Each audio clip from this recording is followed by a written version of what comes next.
Okay, so today we continue the topic of secret societies. Last class we discussed how they come into power. Today we will look at where they come from and what they believe. Okay? So to understand secret societies, I first need to explain to you the history of religion in the Western world. So in the Western world, there have been three major stages of religious development. And again, I will oversimplify for the purpose of clarity. Okay, so this is a simplified version of the history. So the three major stages of religious development in the Western world are the mother goddess,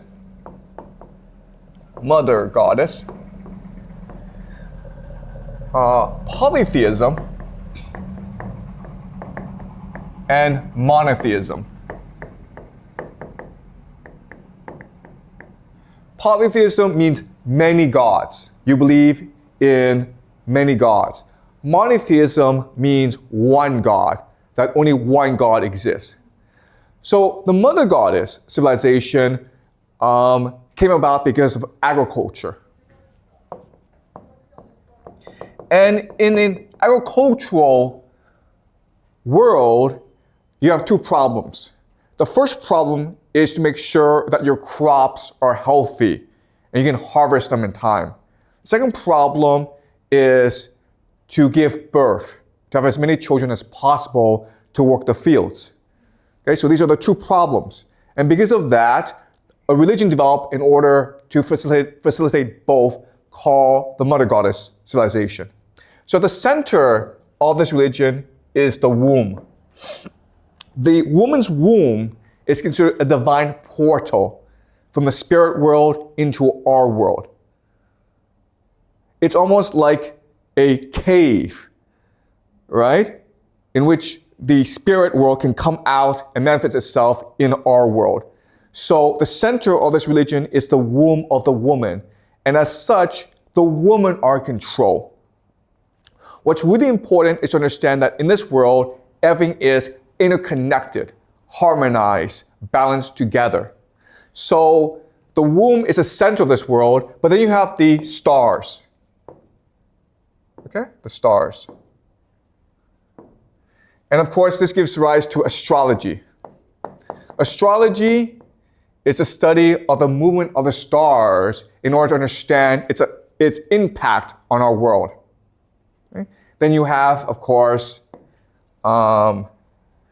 the crops, right? So in an ideal world, all three are aligned together. By studying the stars, you know when to best plant the crops and when to best have children. And in this world, again, it is the women who are in control. They have the high status in society because they believe that women are direct representatives of the mother goddess who rules the world. Usually in this society, the mother goddess is represented as a bird, okay, a bird. Why? Because if you think about it, if you study all the animals in nature, it's a bird that has dominion over the sky. And if life comes from the sky, it makes sense that the mother goddess must be a bird of some sort. But the mother goddess is also paired with a bow, okay? A bow. Why? Because the bow is a symbol of virility and energy. You cannot get pregnant as a woman by yourself. You need a man to do it for you. Okay? So the bird and the bow are the two symbols of worship in this world. Now, this world is very strange from our perspective because there's no property. Everything belongs to everyone. There's no hierarchy. Everyone is the same. And there's no such thing as sex by yourself, okay? So sex is actually a community act. So that these rituals called fertility cults, in which they have sex together. In fact, many men will have sex with one woman. And it makes sense because as a woman, you want to have the best DNA. You want to have the best sperm, right? You don't know who's going to have the best sperm, so just have sex with everyone, and whoever has the best sperm will give it to you. Okay? So that's the mother goddess civilization. Then we switch to polytheism. So why did we make the switch? The answer is war. For the first time in human history, as populations increase, there's now struggle for resources. And what's the most important resource in this world? Do you guys know? The most important resource is women, right? Females. Because it's females that give birth. And so with war, we have a new concept called property. In order to get men to fight wars, you have to give them something as a reward, right? So they get to have a woman, a wife. And now this wife belongs to them and only them. So in this world, what happens is that you now have property, hierarchy, and marriage. And the role of the woman decreases and the role of the man increases. Okay? At the same time, what's happening is that these different societies, in order to fight wars, they have a god. Okay? And when they go to war, it's like the gods are going to war. And if you lose the war, what it means is that your god is inferior to their god. So now you have a hierarchy of gods. So to maintain peace, what happens is that if you lose the war, you admit that your god is weaker than their god, and you now must obey their god. Right? And this is what we call the pantheon. So remember, in the Greek pantheon, Zeus is at the top, and you have Apollo, Ares, Aphrodite, okay? Everyone else is a lower god. But before, they were separate gods. And in a series of wars, the people who believe Zeus is the best god won out against the other gods. And as a result, the other gods became Zeus's children. Yes? Do you have a question? Why does the men are fight for women, but women don't fight for men? Like the women don't fight for the men. So why? Okay, so the question is, why do men go to war and why don't women go to war? Okay, so that's a really good question, okay? So let me explain to you very slowly. So in this world, the women are in control, right? So women have all the status. But over time, as populations increase, you have young men who have no families. And these young men are discarded from the societies because of lack of resources. So these young men now have a problem. They need to find wives in order to survive. So these young men start to raid other societies in order to capture women. Okay, do you understand? So in this society, it's never young women who are discarded because they have value to their society. It's always young men who are discarded. And as a result, these young men become like wolves, okay? They become like a wolf pack who then go and pillage other villages. And that's how you start, and that's how you have the origin of war. Okay, does that make sense? Yeah. Okay, so now you have this pantheon of gods, okay, which leads to polytheism. Then we make the switch from polytheism to monotheism. Why? Because now you have a new idea called empire. Specifically, the Roman Empire, and they introduced a new religion called Christianity, which is the first monotheistic religion in the world. There's a lot of debate as to what was the first monotheistic religion. Some people say Zoroastrianism, some people say Judaism. I will show you in this class later on that actually the first religion that was monotheistic is Christianity, okay? So the difference between this society, which is a society based on war, is there's a lot of humans, but humans are still the most precious resource. Therefore, it is not in your best interest to kill everyone. But when you have an empire, like the Roman Empire, you don't have to worry about killing other people. In fact, you can go and destroy entire societies, which is what the Romans did. And you can now, as an empire, impose your reality, your God, on everyone else. And that's how you have monotheism. Does that make sense? All right? So, having explained that, what I want to show you now is how the worldview, our understanding of the world, changes over time. Okay? So, in the Mother Goddess civilization, there are two things about their world that's very different from our world, okay? So the first major difference, and this is really important for you guys to remember, is they understood that mind led to matter. Mind leads to matter. But in our world, we believe that it's matter that led to mind. Okay, do you understand? So in science class, you're taught we have a brain, then the brain, because of synaptic connections, creates the mind. Okay, so it's matter that leads to mind. Even though we're taught this, if you think about it, it actually doesn't make any sense. Because how does our small little brain, how is it able to do so much processing, which is the mind, right? How are we able to imagine? How are we able to dream? It's really confusing for us. And quite honestly, if you talk to the very best neuroscientists in the world, their response will always be, don't ask this question. Okay? It's never like we don't know. It's always like, don't ask this question. Okay? This question is forbidden to ask in neuroscience. But so throughout most of human history, we believe that it was mind that led to matter. That it's the mind that creates the brain in order to understand the world. Okay? That makes a lot more sense than matter leads to mind. Okay? Okay, so that's the first major difference. Throughout most of human history, most societies believe that it was the mind that creates the brain. The second major difference is that this is a metaphorical world.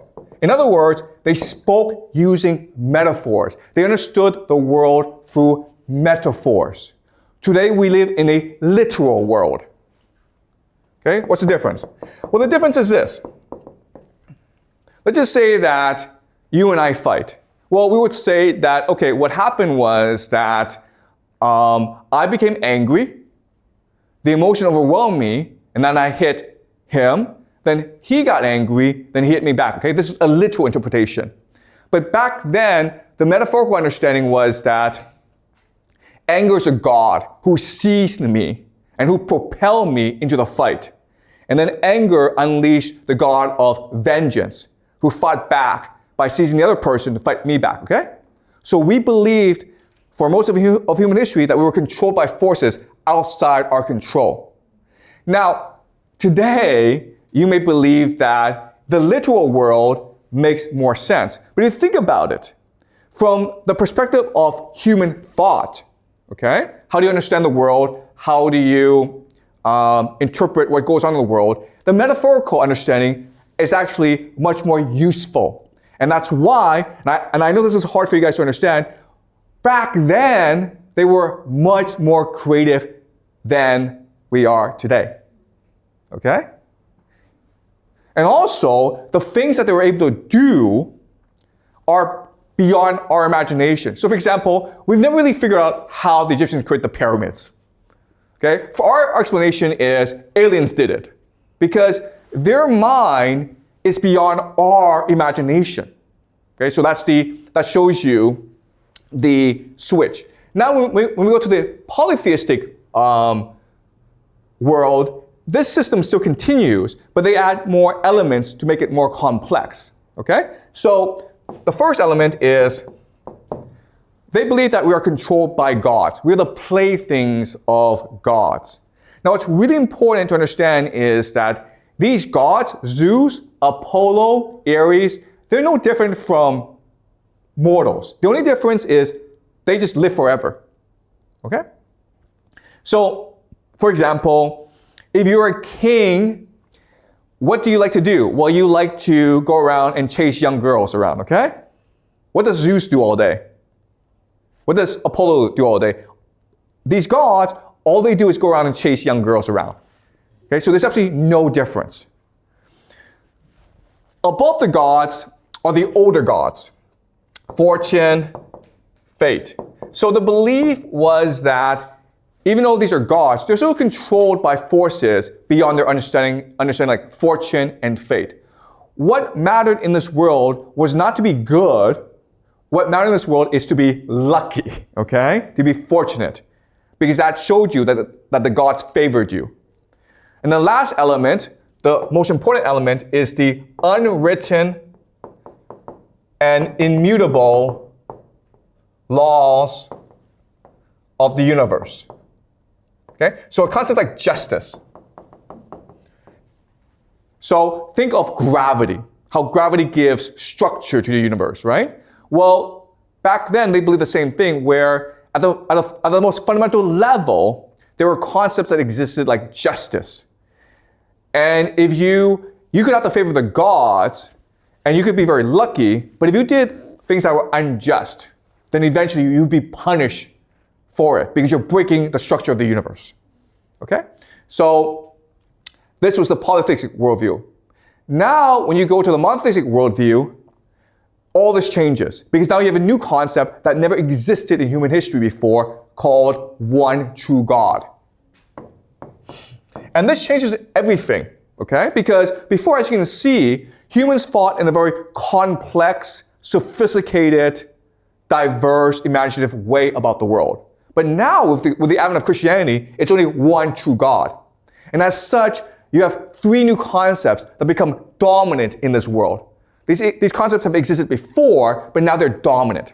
The first concept is the idea of truth. Okay? If there's one true God, then there must be one truth to the universe. And so when we move towards the truth, that is good, right? But when we move away from the truth, that is evil. So now you have a new concept called evil that didn't really exist before. Okay? You did good things because in this world, it was to your advantage. Now, in this world, if you defy God, that is evil. Okay? And now with truth and evil, you have a new concept called the individual. Before in this world, what mattered was your family, your community, your society, the people around you. Now, with the advent of one true God, the community, the family doesn't matter. What matters is your loyalty, your faith in the one true God. So you can actually step outside your community and just do what you believe is right, as long as you have faith in the one true God. All right? Okay. So these three concepts, truth, evil, individual, are important for you to remember because they underpin modernity. These three concepts, once they grow to a certain extent, they will create modernity, the world we live in. Okay? Our world is controlled by these three forces. Now, what's important for us to understand is these three concepts are beyond the human intuition. You cannot logically, by yourself, deduce or come up with these three concepts. This world of the monogoddess, it's intuitive. Okay? This polytheistic world is also intuitive, but the Christian world now is counterintuitive. Okay? So as a result, for monotheism to triumph, because it is so counterintuitive, it must now destroy the polytheistic world. Okay? So the Romans spent a lot of time, taking centuries and centuries, to destroy the polytheistic world. But the thing is this: you can never ever kill an idea. The idea, if it is being suppressed, just goes underground. Okay? So remember, here in the Mother God civilization, the main instrument of religious worship are fertility cults run by women. Well, now that war has come and men have taken over from women, what happened is that the woman went underground to create new religious organizations called mystery schools. And mystery schools, what they're trying to do is they're trying to maintain the best knowledge and traditions of the mother goddess civilization. Okay? Especially the fact that we come from the mind. We created the universe through our imagination. Okay? That's the main secret that they're trying to maintain. These mystery schools become extremely popular among the elite because they offer great sex. Okay? The elite join these mystery clubs as sex clubs, basically. Remember, in this civilization, what matters is the womb. So they develop all sorts of like secret sexual techniques to please the woman, to make the woman feel as though she's in harmony with the universe. In this world, the Mother Goddess, sex is a mechanism to communicate with the universe, to discover the secrets of the universe. And so they maintain these rituals in the mystery schools. And the most powerful people will participate in these mystery schools. They're called mystery schools not because they're secret, but because everyone is sworn to secrecy. So if you ever divulge what actually goes on in these mystery schools, you'll be punished by death. Okay? You'll be executed by the members. But with the advent of Christianity, these mystery schools now are a threat to the empire. Okay? Because these mystery schools are where the elite, the local elite, hang out. So now what happens is, now they become secret societies. Okay? That's where they come from. Secret societies are an attempt to maintain the secrets of the universe against the advent of Christianity and empire. And secret societies have been around for a long, long time. You may have heard of certain secret societies like the Knights Templars, Rosicrucians, the Illuminati, the Freemasons, okay? They're all very powerful. They're still around. Yes, I understand that. But what I'm saying is there are a lot more secret societies that we do not know about and who've been around for much longer, okay? But they're all trying to maintain the secret of the universe, which is that mind leads to matter. That's the great secret of the universe. And this is something that we've always believed and always known, but with the advent of Christianity, this has become suppressed over time. All right?